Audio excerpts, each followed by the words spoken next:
Hello, welcome to geometry. We'll be checking everything that needs to be checked, I guess, hopefully tomorrow. Um, let's see here. We had notes from the 3.2 video that I'll need to check tomorrow. We have the calculator activity that I'll check tomorrow.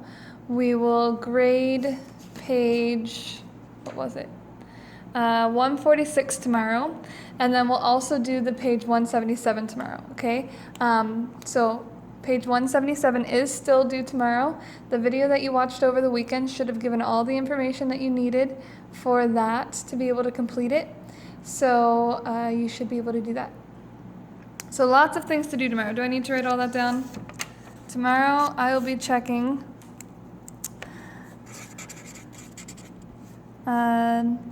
3.2 video notes,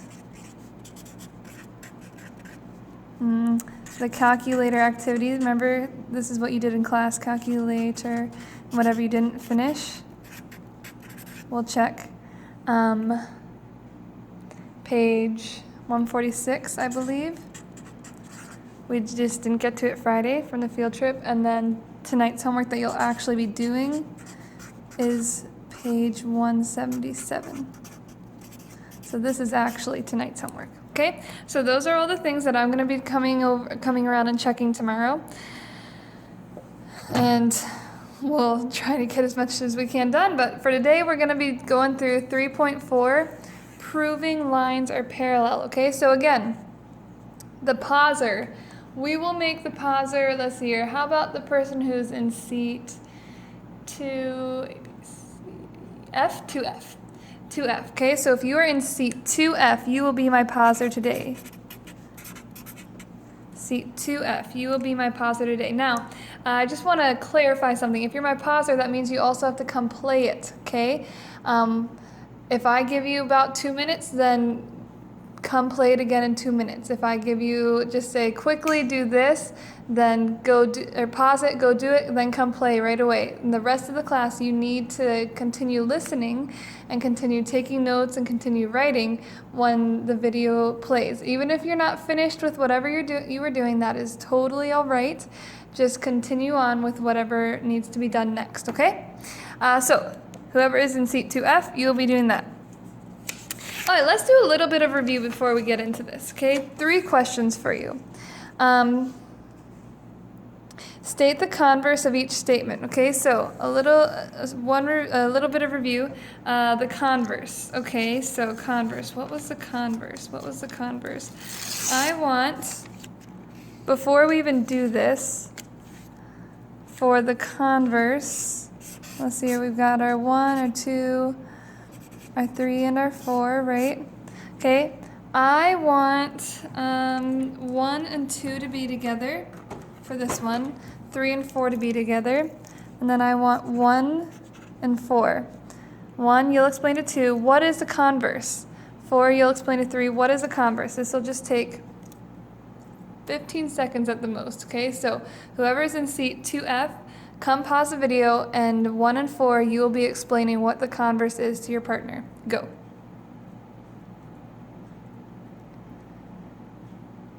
Okay, so you should have explained that the converse is when we just switch it around.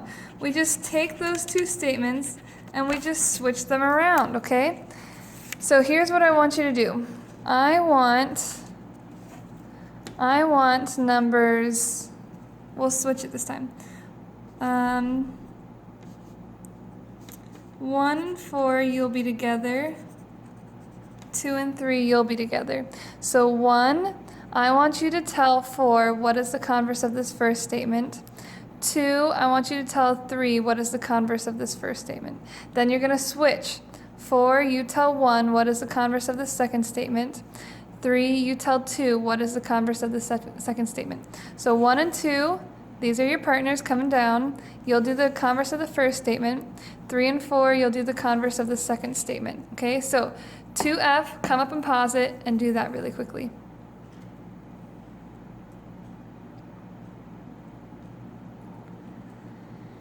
Okay, so you should have said the converse of this first statement is, if the measure of angle 1 equals 90 degrees, then angle 1 is a right angle. If the measure of angle 1 equals 90 degrees, then the angle 1 is a right angle. Easy, right? You just switch it around. Okay, number 2. If the measure of angle 1 plus measure of angle 2 equals 180, then they are supplementary. Okay, so if angle 1 and angle 2 are supplementary,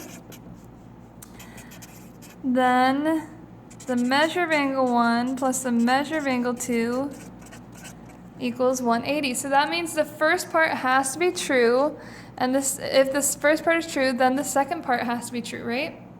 Okay, so now we're going to look at this one. State the hypothesis and conclusion of the alternate exterior theorem. Okay, hypothesis is the if. This is the hypothesis. Angle 1 and angle 2 are supplementary. Conclusion, they have to add to equal 180. So that's our hypothesis and conclusion of this one. Now our job is state the hypothesis and conclusion of the alternate exterior angle theorem. So in your mind, think of it. In your mind, think of it.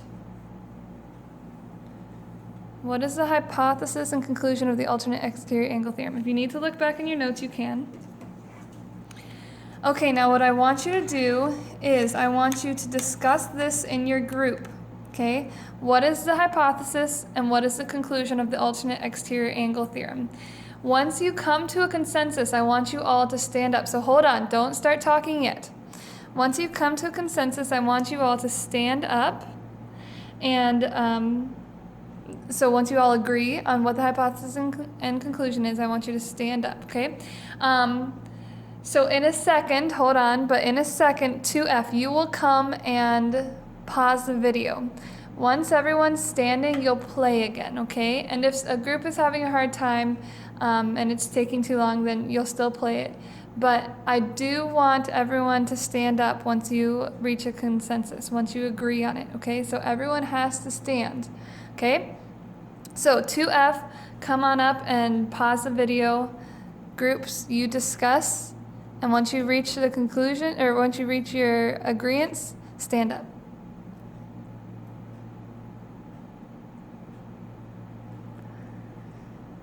Okay, so everyone should be standing now. Now here's what I'm gonna do.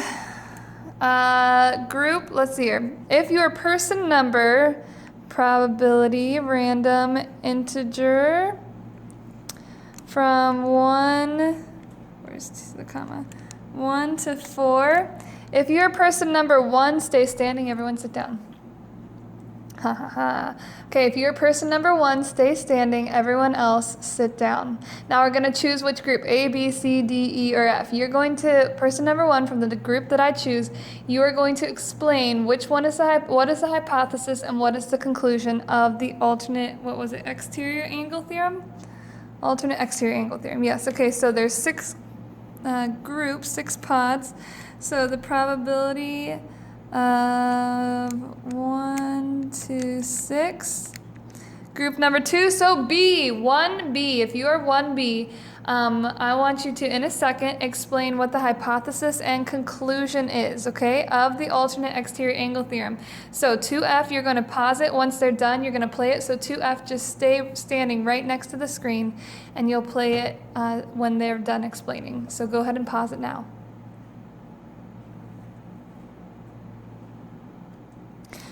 Okay, so you should have explained it, and hopefully you said something like this. The hypothesis is that 2 parallel lines are cut by a transversal.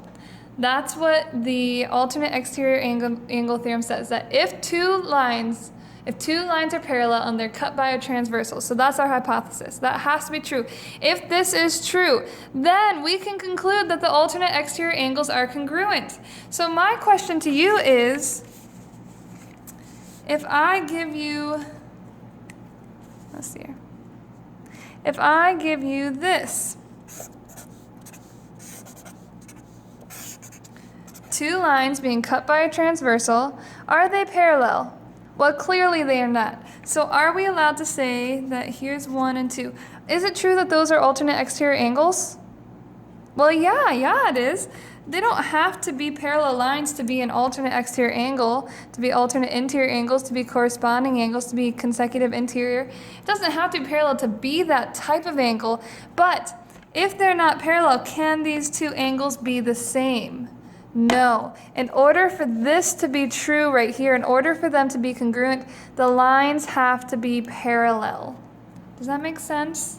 The lines have to originally be parallel. The hypothesis must be true in order for the conclusion to be true. Okay? We're allowed to have this. This is allowed to be in geometry. You can have two lines that aren't parallel, that have a transversal, and alternate exterior angles do exist in that.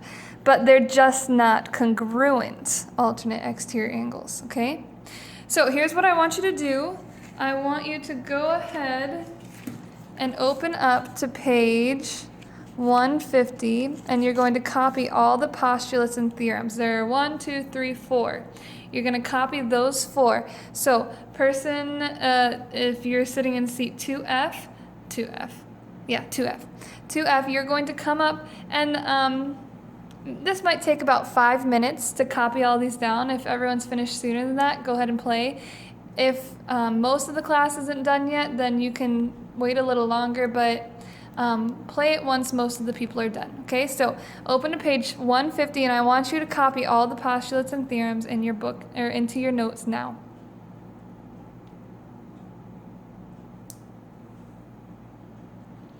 Okay, so you should be done copying all of those. Now we're going to use them to be able to prove things.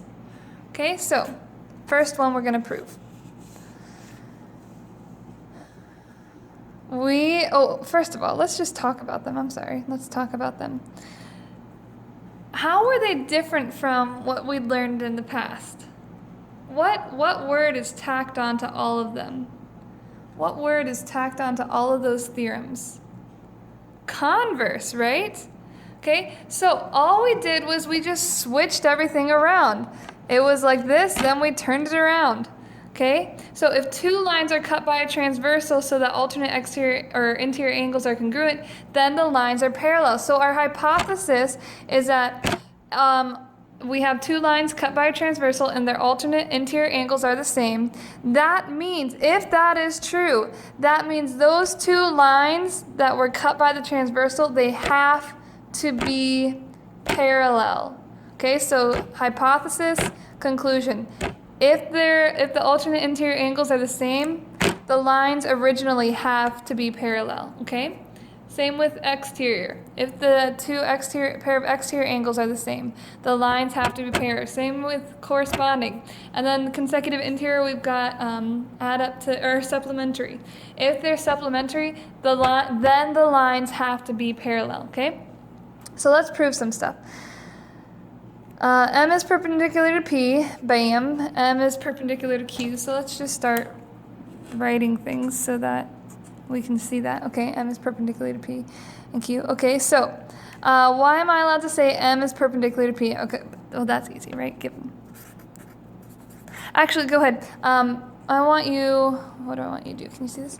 I want you to copy this down, all this down. Okay, so 2F. Take about 1.5 minutes, 2 minutes, composite, and in 1.5 minutes or 2 minutes, play it again and copy this stuff down in that time.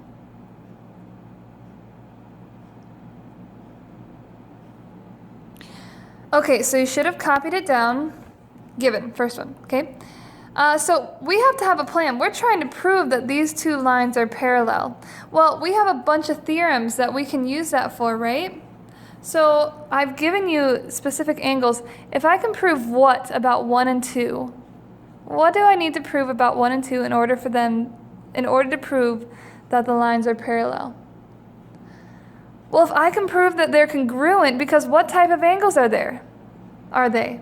They're alternate interior angles. If I can prove that alternate interior angles are congruent, then I can prove that the lines are parallel based off of the one of the theorems we just used, okay? So now notice here, these are actually theorems from section 3.2. Sometimes theorems don't have names, so we just describe it in our reason. If two lines are perpendicular, then they form right angles. form 4 right angles. What do I want to be able to write from here that has to do with forming 4 right angles? Well, how about I say that angle 1 is a right angle, is right angle, and angle 2 is a right angle, right? If I say that, that's based off of the fact that 2 lines that are parallel have to form 4 right angles. That's the definition of, or that's one thing we know can conclude, and that's one of the theorems that didn't have a name, so we just describe it.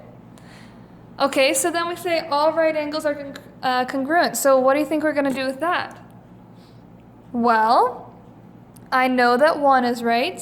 I know that 2 is right. All right angles are congruent. Let's say that they're congruent. And if I know that they're congruent, how can I tell that P is parallel to Q? I can tell because of the alternate interior angle theorem. Angle converse, there we go. Alternate interior angle converse. Because the converse says that if they're congruent, then my lines are parallel. The original says that if they're parallel, then they're congruent. The converse switched it around. Okay, so go ahead and finish writing that out. And then let's do another one.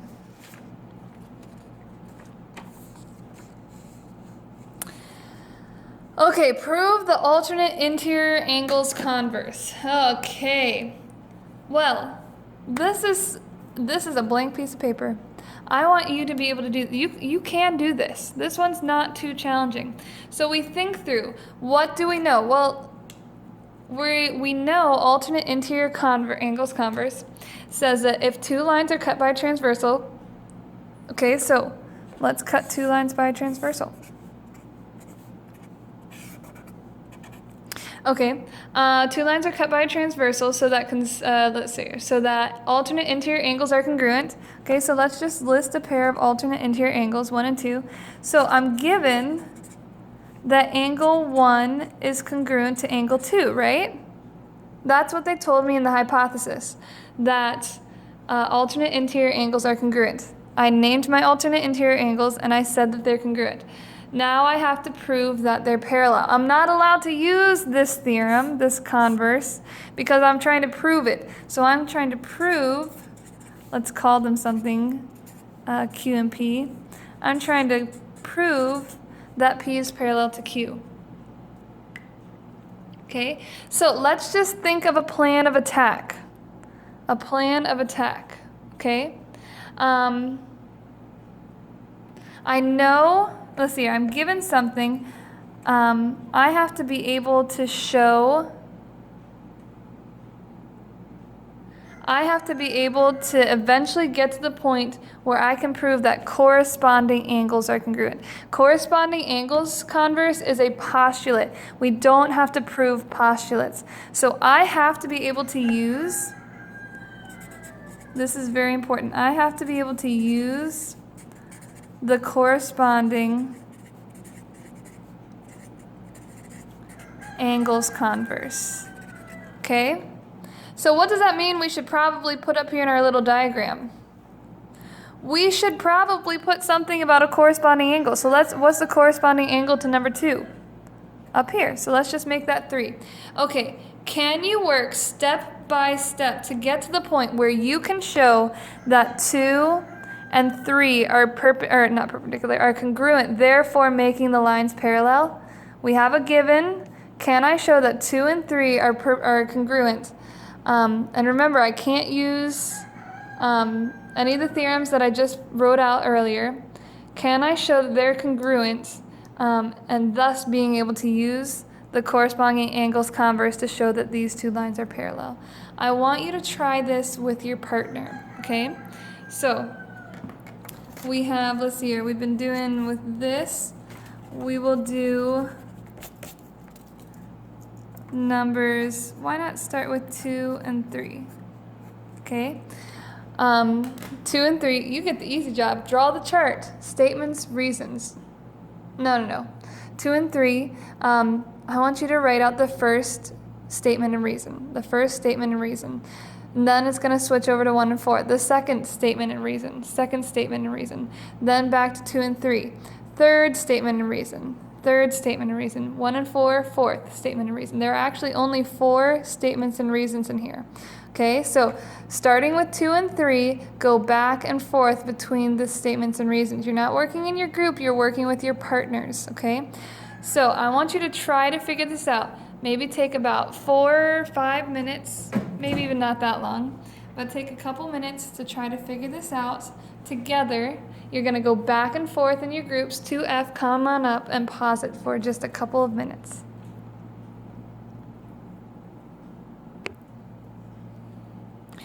Okay, so you should have said angle 1 is congruent to angle 2. That's given. Easy. Okay, that came from the actual theorem. If 2 lines are cut by a transversal so that the alternate interior angles are congruent. So we made 2 lines cut by a transversal and we said that the alternate interior angles are congruent. We just labeled them 1 and 2. Okay, now I have to get to the point where I can say angle 3 and angle 2 are congruent. Okay, I have to get to that point. And I told you that there are only 4 steps. We know the last one has to be P is parallel to Q. So probably somewhere in here, I'm going to have to make that one there. Angle 2 and angle 3 are congruent. Okay, so what do I need to put in 2 in order to make this true?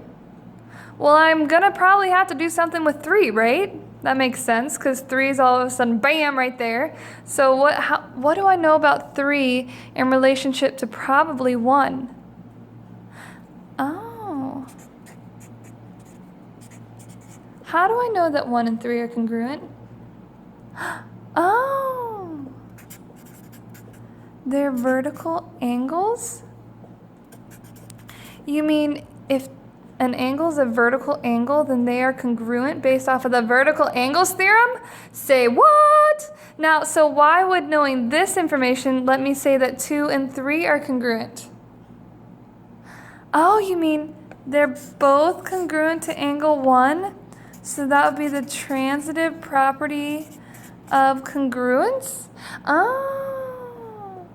And so then what did I say? If we can say that 2 and 3 are congruent, why does that allow us to say that they're parallel, that the lines are parallel? Because of the corresponding angles. Converse. Okay? Because corresponding angle converse says if 2 lines are cut by a transversal and their corresponding angles are congruent, which we just said, then the lines are parallel. This is a postulate. It doesn't have to be proven. We can use it anytime we want.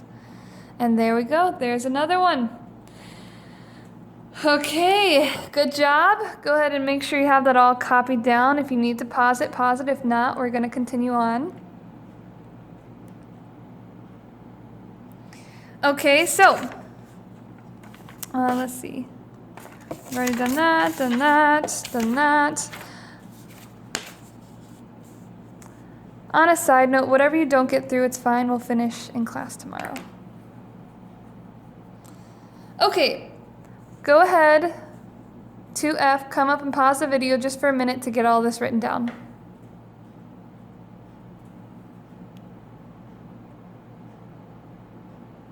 Okay, so you should have paused it. You should have gotten it all written down. We are saying that 5 and 6 are congruent. 6 and 4 are congruent, and we have to prove that AD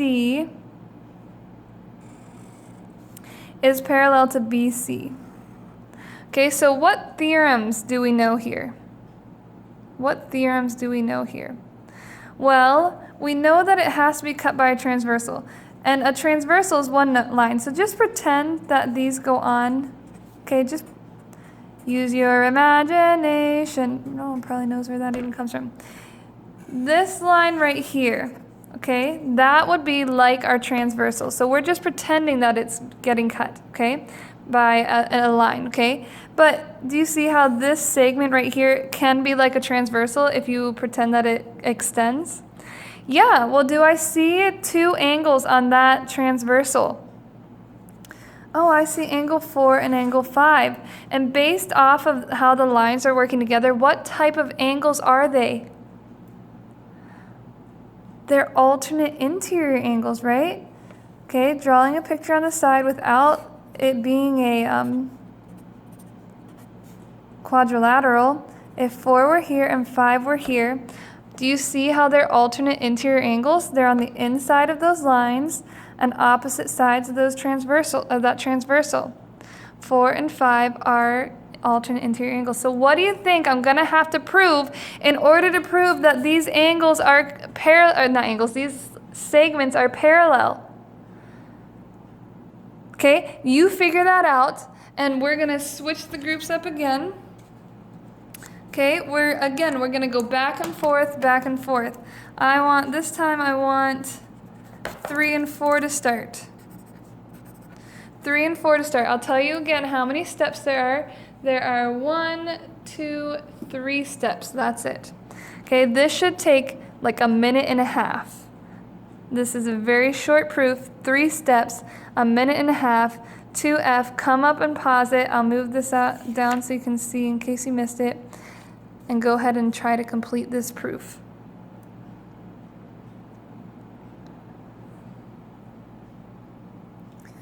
Okay, so you should have tried. Here we go. We have statement number 1 would be that angle 5 is congruent to angle 6 and angle 6 is congruent to angle 4.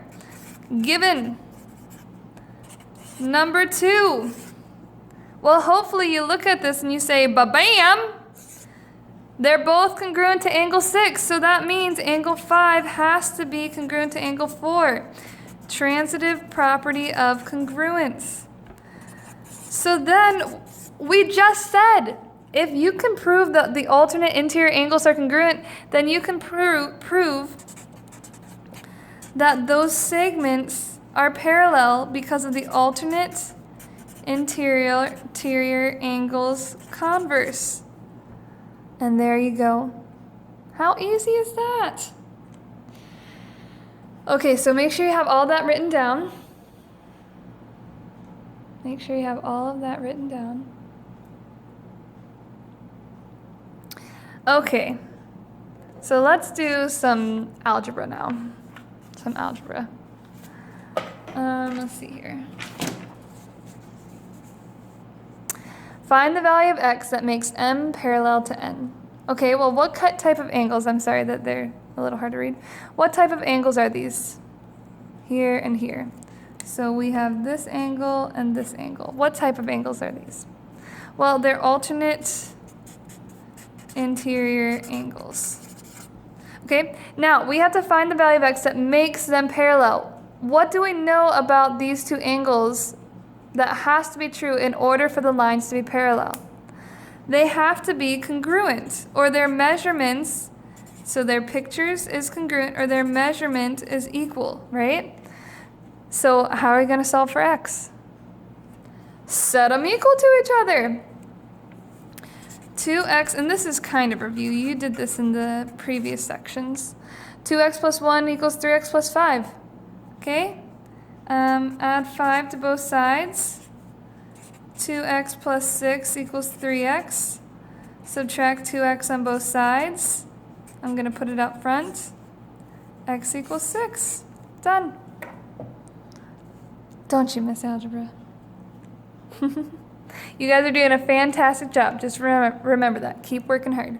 Okay? X equals 6. X equals 6. Because alternate interior angles have to be congruent.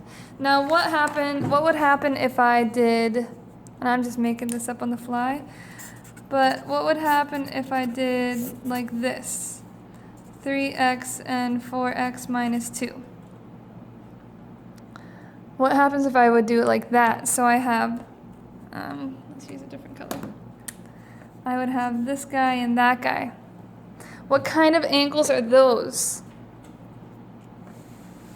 Well, they are consecutive interior angles, right? Okay, so I want you to try this one on your own. On your own. What do you know about consecutive interior angles that have to be true in order for two lines to be parallel? If you need to look back through your notes to see the consecutive interior angles converse, what has to be true about consecutive interior angles in order for the line to be parallel, and then go ahead and solve it. So by yourselves, 2F, come up and pause it. I want you to try this one by yourself. Well, we know that they have to be, not congruent, sorry, they have to be supplementary. And supplementary means they add to 180 degrees. So we add these together. 3x plus 4x minus 2 is equal to 180 degrees. Sorry about that. Okay, combine like terms. 7x minus 2 equals 180. Add 2 to both sides. We'll move this up. 7x equals 182. Divide by 7. Divide by 7. X equals 2. Oh. Sweet. Nice. 26. Perfect. X equals 26. And there you go. So we take our knowledge of what we know about the angles in order for them to be parallel, and we just solve out. Okay, let's see here. Let's do another question. Is it possible to prove that lines P and Q are parallel? Is it possible to prove that lines P and Q are parallel? Well, we're given two angles here that are the same. What type of angles are they? They're alternate exterior. So yeah, if we know that the alternate exterior angles are the same, then we know that they're parallel. So yes, because of the alternate exterior angle converse. Perfect. Okay, is it possible to prove that I didn't even label P and Q. P and Q are parallel. Yes, because of the alternate exterior angles theorem. Now here's what I want you to do. Look at these. Don't answer it yet. Just think about it in your head. Can you see all of them? That says 88, 88, 123, 57. Okay. I want you to think about each of these in your head. Based off of what we know here, that those two are congruent, can we tell that they're parallel? Don't say anything out loud. Based off of these two, can you tell they're parallel? These two, can you tell they're parallel? These two, can you tell they're parallel? Okay, now what I want you to do in your groups, number one will answer number one. Explain, how do you know, or how do you not know? They didn't give us blah, blah, blah, or this doesn't tell us, or this does tell us, okay? How do you know, how do you not know? 2, how do you know, how do you not know? 3, how do you know, how do you not know? 4, how do you know, how do you not know? Okay, you're gonna take the time to, each one of you will explain for each number with your group. So 2F, come up and pause. This should take maybe 5 minutes, maybe less, 3 minutes. So come up and pause.